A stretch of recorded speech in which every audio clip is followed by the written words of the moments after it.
എല്ലാവർക്കും നമസ്കാരം. ശ്രീയാണ്. ഇന്നത്തെ നമ്മുടെ വീഡിയോ എന്ന് പറയുന്നത് ഒരു യാത്രയാണ്. ഞാൻ എങ്ങോട്ടാണ് പോകുന്നതെന്നുള്ള കാര്യം നിങ്ങൾക്ക് ഇതിനോടകം തന്നെ മനസ്സിലായി കാണും. സാക്ഷരതയുള്ള ഭാര്യതയും പച്ചപ്പും ദൈവത്തിൻ്റെ സ്വന്തം നാടെന്ന് വിശേഷിപ്പിക്കപ്പെടുന്ന നമ്മുടെ കേരളത്തിൽ ഇങ്ങനെ ഒരു അവസ്ഥ വന്നതിൽ ഞാനും ഖേദിക്കുന്നു. ഒരമ്മ എന്ന നിലയിൽ ഞാനും ആ കുഞ്ഞിനോട് മാപ്പ് ചോദിക്കുന്നു. പക്ഷേ എനിക്ക് എന്ത് ചെയ്യാൻ പറ്റും എന്ന് ഞാൻ ചിന്തിച്ചപ്പോഴാണ് എനിക്ക് അറിയാവുന്ന ഒരു കാര്യം നിങ്ങൾക്ക് വേണ്ടി ഷെയർ ചെയ്യാമെന്ന് എനിക്ക് തോന്നിയത്.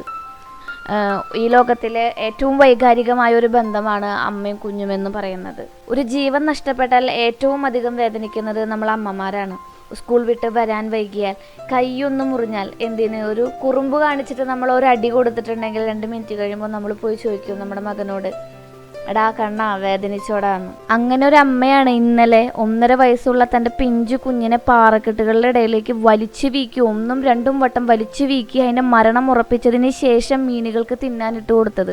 സ്വന്തം ഭർത്താവാണ് ആ കുഞ്ഞിനെ കൊന്നത്, അതിൻ്റെ അച്ഛനാണ് അതിനെ കൊന്നത് എന്ന് വരുത്തി തീർത്ത് അയാളെ ജയിലിലേക്ക് അയച്ചുകൊണ്ട് അവളുടെ കാമവെറി തീർക്കാൻ ഒരു കാമുകൻ്റെ അപ്പം പോവാൻ വേണ്ടിയിട്ടായിരുന്നു അവളത് ചെയ്തതെന്ന് ആലോചിച്ചപ്പോൾ അവളെ പെണ്ണായി കാണാനോ അല്ലെങ്കിൽ അവളൊരു മനുഷ്യജീവിയായി കാണാനോ ഞാൻ ആഗ്രഹിക്കുന്നില്ല.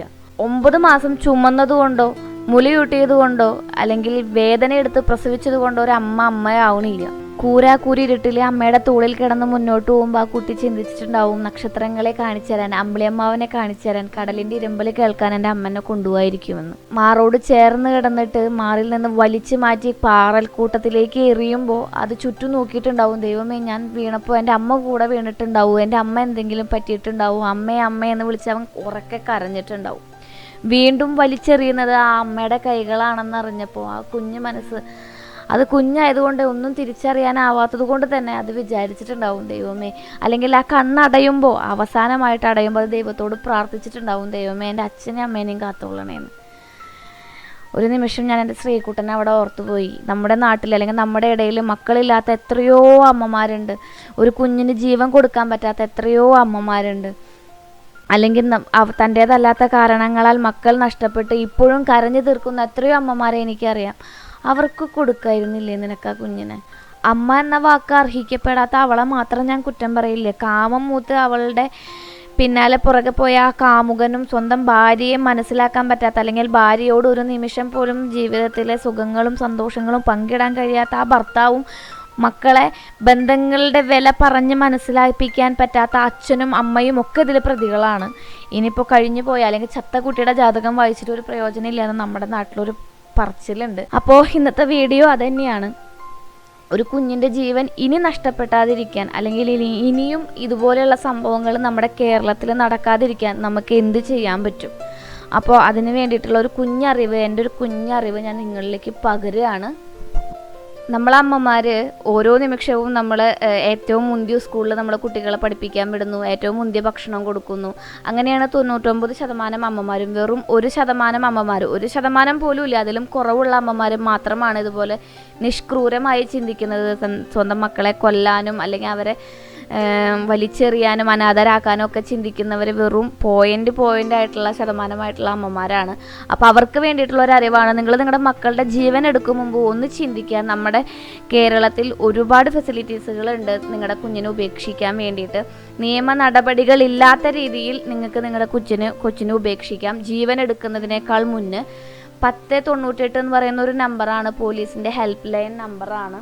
ആ നമ്പറിലേക്ക് നിങ്ങൾക്ക് വിളിച്ചിട്ടുണ്ടെങ്കിൽ നിങ്ങളുടെ കുഞ്ഞിനെ നിങ്ങൾ ഇന്ന സ്ഥലത്ത് ഉപേക്ഷിച്ചിരുന്നു പറയുകയാണെങ്കിൽ അവിടെ വന്നവർ ആ കുഞ്ഞിനെ എടുത്തുകൊണ്ട് പോയി ശിശു സംരക്ഷണ സമിതിയിൽ ഏൽപ്പിച്ച് ആ കുഞ്ഞിന് വേണ്ടതായ വേറെ ആരെങ്കിലും ദത്തെടുത്ത് വളർത്താൻ തയ്യാറായിട്ട് മുന്നോട്ട് വരും. നിങ്ങളുടെ കുഞ്ഞ് ഏതെങ്കിലും ഒരു നല്ല വീടുകളിൽ നല്ലൊരു അച്ഛൻ്റെ അമ്മേരെ മകനായിട്ട് വളരും. പിന്നെ പോലീസ് സ്റ്റേഷനുകളിൽ 2 പോലീസ് ഉദ്യോഗസ്ഥന്മാർ ഉണ്ട്. ഈ ചൈൽഡ് വെൽഫെയർ അതോറിറ്റിയുടെ കീഴിൽ വർക്ക് ചെയ്യുന്ന 2 പോലീസ് ഉദ്യോഗസ്ഥന്മാരുണ്ട്. അതായത് ബാലക്ഷേമ സമിതിയിൽ ഉള്ള 2 ഉദ്യോഗസ്ഥന്മാരുണ്ട്. നിങ്ങൾക്ക് അവരെ പോയി കണ്ട് നിങ്ങൾക്ക് അവരിൽ നിന്ന് വേണ്ടത്ര നിർദ്ദേശങ്ങൾ സ്വീകരിക്കാം. അതല്ലാതെ തന്നെ പോറ്റി വളർത്തൽ എന്ന് പറഞ്ഞിട്ട് കുറേ വീടുകളുണ്ട്. ആ വീടുകളുടെ ഉമ്മർത്ത് നിങ്ങൾക്ക് ഉപേക്ഷിച്ചിടാം.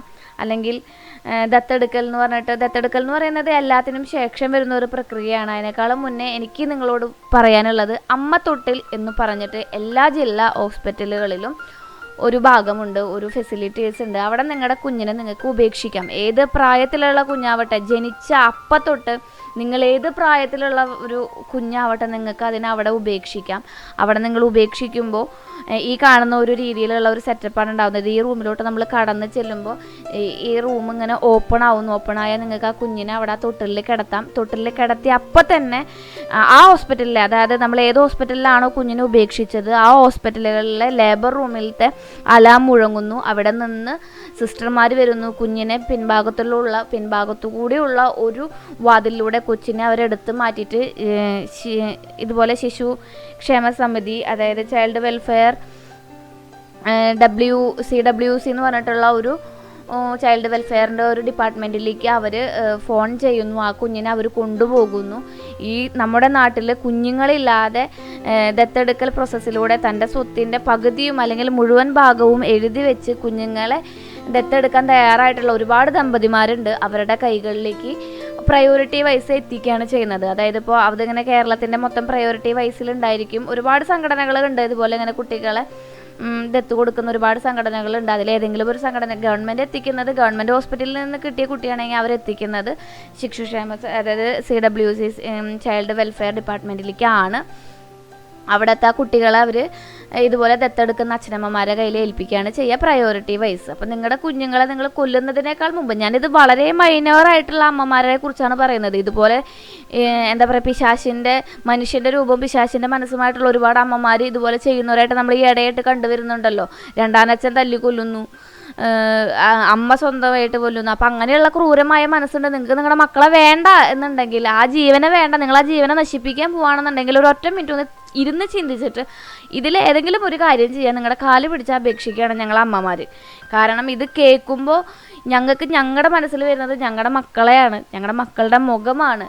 ഓരോ മിനിറ്റും ഓരോ സെക്കൻഡും ഞങ്ങൾ അവർക്ക് വേണ്ടിയിട്ടാണ് ജീവിക്കുന്നത്. ആ കുഞ്ഞ് അതിൻ്റെ ഉള്ളിൽ കിടന്ന് മരിക്കുമ്പോൾ പോലും ആ കുഞ്ഞ് വിളിച്ച് കരഞ്ഞിട്ടുണ്ടാവും അമ്മേ അമ്മേന്നാണ്. എന്നിട്ട് പോലും നിൻ്റെ മനസ്സലിഞ്ഞില്ല എന്നുണ്ടെങ്കിൽ, അതുപോലത്തെ ഒരുപാട് പെണ്ണുങ്ങൾ ഈ ലോകത്തുണ്ടെന്നുണ്ടെങ്കിൽ, നിങ്ങൾ ദയവ് ചെയ്തതുപോലെ അമ്മത്തൊട്ടിലുകളോ അല്ലെങ്കിൽ 1098 എന്ന് പറയുന്ന ഈ ചൈൽഡ് ഹെൽപ്പ് ലൈൻ നമ്പറിലേക്കോ വിളിച്ച് നിങ്ങൾക്ക് നിങ്ങളുടെ കുഞ്ഞിനെ അവരെ ഏൽപ്പിക്കാം. ഒരു നിയമ നടപടികളും നിങ്ങളുടെ പേരിൽ ഉണ്ടാവില്ല. നിങ്ങളെ ഫ്രീ ആയിട്ട് നിങ്ങളുടെ ഇഷ്ടത്തിന് നിങ്ങൾക്ക് ഏത് വഴിക്ക് വേണമെങ്കിലും പോവാം. നിങ്ങളോട് ആരും ചോദിക്കില്ല എന്തിനാണ് കുട്ടീനെ ഉപേക്ഷിച്ചത്, എന്തുകൊണ്ടാണ് കുട്ടീനെ ഉപേക്ഷിച്ചതെന്നൊന്നും ആരും ചോദിക്കില്ല. അപ്പം ദയവ് ചെയ്ത് അതിനെങ്കിലുള്ള മനസ്സ് കാണിക്കണം. കാരണം ഇന്നത്തെ കാലത്ത് ഇപ്പോൾ ഈ യൂട്യൂബിലൂടെ പറഞ്ഞ ആര് കേൾക്കാനാന്ന് വിചാരിക്കും. ഫേസ്ബുക്കിലൂടെയും വാട്സപ്പിലൂടെയും യൂട്യൂബിലൂടെയും വളർന്നു വരുന്ന ബന്ധങ്ങൾക്ക് വേണ്ടി മുൻതൂക്കം കൊടുത്തിട്ടാണ് ഇവരെ മക്കളെ ഇതുപോലെ നിഷ്കരുണം കൊന്നു വീഴ്ത്തുന്നത്. അപ്പോൾ ഇവരെന്തായാലും ഫോൺ ഉപയോഗിക്കാത്തവരായിരിക്കില്ല, യൂട്യൂബ് കാണാത്തവരായിരിക്കില്ല. അപ്പോൾ ഇങ്ങനെ ക്രൂരരായ ആരെങ്കിലും യൂട്യൂബോ അല്ലെങ്കിൽ ഇങ്ങനത്തെ കാര്യങ്ങളോ കാണുന്നുണ്ടെങ്കിൽ നിങ്ങൾക്ക് വേണ്ടിയിട്ടാണ് ഞാൻ പറയുന്നത്. അല്ലാണ്ട് എൻ്റെ ഫാമിലിയുള്ള ആർക്കും വേണ്ടിയിട്ട് പറയുന്നതല്ല, വളരെ കുറച്ച് ആൾക്കാർക്ക് വേണ്ടിയിട്ടാണ് ഞാൻ പറയുന്നത്. നിങ്ങൾക്ക് ആ കുഞ്ഞിനെ അമ്മത്തൊട്ടിൽ ഉപേക്ഷിക്കാം. നിങ്ങൾക്ക് ആ കുഞ്ഞ് ജീവനോടെ എവിടെയെങ്കിലും വളർന്നോട്ടെ എന്ന് വിചാരിക്കാം. ഏതെങ്കിലും രീതിയിൽ നിങ്ങളുടെ മകളോ മകനോ ആയിട്ടല്ല, വേറെ ഏതോ നല്ല മനസ്സുള്ള ഒരു അച്ഛൻ്റെയും അമ്മയുടെയും മകനോ മകളായിട്ട് ആ കുഞ്ഞ് എവിടെയെങ്കിലും ജീവിച്ചോളാം. ക്യാൻസർ വന്നും ഗർഭപാത്രത്തിന് രോഗങ്ങൾ വന്നും ഒരുപാട് പേർക്ക് മക്കൾ മരിച്ചിട്ടുമൊക്കെ ഒരുപാട് പേര് കുഞ്ഞുങ്ങളില്ലാതെ ആർക്കോ വേണ്ടി ജീവിക്കുന്ന കുറേ ജന്മങ്ങളുണ്ട്. അവർക്ക് അവരുടെ ജീവിതത്തിന് എന്തെങ്കിലും ഒരു അർത്ഥമാവട്ടെ. നിങ്ങൾ ഒരു മിനിറ്റ് നേരത്തെ നിങ്ങളുടെ സുഖത്തിന് വേണ്ടി നിങ്ങൾ ഈ ഭൂമിയിലേക്ക് തല്ലിയ മാംസപിണ്ഡം അവർക്ക് ഒരു വലിയൊരു ഉണർവാണ് കിട്ടുന്നത് എങ്കിൽ അത്രയ്ക്കെങ്കിലുമുള്ള കരുണ നിങ്ങളുടെ മനസ്സിലുണ്ടാവട്ടെ എന്ന് ഞാൻ പ്രാർത്ഥിക്കുകയാണ്. അത് നിങ്ങൾ പ്രാവർത്തികമാക്കുക. ഇങ്ങനെ കുട്ടികളെ ഒരു അമ്മത്തൊട്ടിലോ അല്ലെങ്കിൽ പോറ്റി വളർത്തൽ കേന്ദ്രങ്ങളിലോ എത്തിക്കാൻ ശ്രമിക്കണം. അതിൻ്റെ ജീവൻ എടുക്കരുതെന്ന് വിനീതമായി ഞാൻ അഭ്യർത്ഥിക്കുകയാണ്. നിങ്ങളുടെ കുഞ്ഞ് നിങ്ങൾക്ക് ദത്തെടുത്തിട്ട് ഏതെങ്കിലും ഒരു കാലഘട്ടത്തിൽ നിങ്ങൾക്ക് ആരെങ്കിലും ദത്തെടുത്തിട്ടില്ല, ആ കുഞ്ഞ് ഇപ്പോഴും അവിടെ ശിശു സംരക്ഷണ സമിതിയിലുണ്ട്, കുറച്ച് ദിവസം കഴിയുമ്പോൾ നിങ്ങൾക്ക് തോന്നുകയാണെന്നുണ്ടെങ്കിൽ ആ കുഞ്ഞിനെ നിങ്ങൾക്ക് തിരിച്ച് കിട്ടും. അത് വിചാരിച്ചിട്ട് നിങ്ങൾ എന്താ പറയുക, വെറുതെ ഒരു കുഞ്ഞിനെ എൻ്റെ കുഞ്ഞ് നന്നായി വളരട്ടെ എന്ന് വിചാരിച്ച ഒരമ്മമാരും അങ്ങനെ ചെയ്യില്ല. അങ്ങനെയൊന്നും ചെയ്യരുത്. കാരണം എൻ്റെ കുഞ്ഞ് എനിക്ക് തിന്നാനും കൊടുക്കാനില്ല, നല്ല സ്കൂൾ വളർത്താൻ പറ്റില്ല, എന്നാൽ ഇതിനെ അമ്മത്തൊട്ടിൽ കൊണ്ടിടാമെന്ന് വിചാരിക്കുന്ന വിദ്യാഭ്യാസം ഇല്ലാത്ത സ്ത്രീകളുണ്ടായിരിക്കും ചിലപ്പോൾ. പക്ഷെ വേറൊരാൾ ദത്തെടുത്തിട്ടുണ്ടെങ്കിൽ ആ കുഞ്ഞിനെ നിങ്ങൾക്ക് തിരിച്ച് കിട്ടില്ല, നിങ്ങളുടെ കയ്യിൽ നിന്ന് നഷ്ടപ്പെട്ടതാണ്. നിങ്ങൾ അവരുടെ ജീവിതം കൂടിയാണ്. ആ കുഞ്ഞിനെ തിരിച്ച് കൊണ്ടുവരുന്നതിലൂടെ ചിലപ്പോൾ നിങ്ങൾ കളയാം, അവരുടെ ഒരു ജീവിതം കൂടിയാണ്. അപ്പോൾ അതൊക്കെ ഇരുന്ന് ചിന്തിച്ചുകൊണ്ട് കാര്യങ്ങൾ മുന്നോട്ട് ചെയ്യാമെന്ന് അപ്പോൾ ഇത്രയൊക്കെ ഉള്ളൂ ഇന്നത്തെ വീഡിയോ എന്ന് പറയണത്. ഇത് പറയണമെന്ന് തോന്നി, കാരണം പലർക്കും അറിയില്ല ഇങ്ങനെ കുറേ സംവിധാനങ്ങൾ നമ്മുടെ സമൂഹത്തിലുള്ളതായിട്ട്. അപ്പോൾ നിങ്ങൾക്ക് ഇതുപോലത്തെ ഉള്ള ദുരന്ത വാർത്തകളും ദുരന്ത വീഡിയോസുമായിട്ട് ഇനി ഞാൻ വരാതിരിക്കട്ടെ എന്ന് ഞാൻ എൻ്റെ മനസ്സുകൊണ്ട് ആഗ്രഹിക്കുകയാണ്. അപ്പോൾ നമുക്ക് അടുത്ത വീഡിയോയിൽ കാണാം കേട്ടോ. കഴിഞ്ഞതൊക്കെ കഴിഞ്ഞു, എല്ലാവരും സന്തോഷമായിട്ടിരിക്കുക. കുഞ്ഞ് നിമിഷങ്ങൾ നമ്മുടെ ജീവിതത്തിലത്തെ എൻജോയ് ചെയ്യാൻ ശ്രമിക്കുക. അപ്പോൾ നമുക്ക് അടുത്ത വീഡിയോയിൽ കാണാം. Bye bye.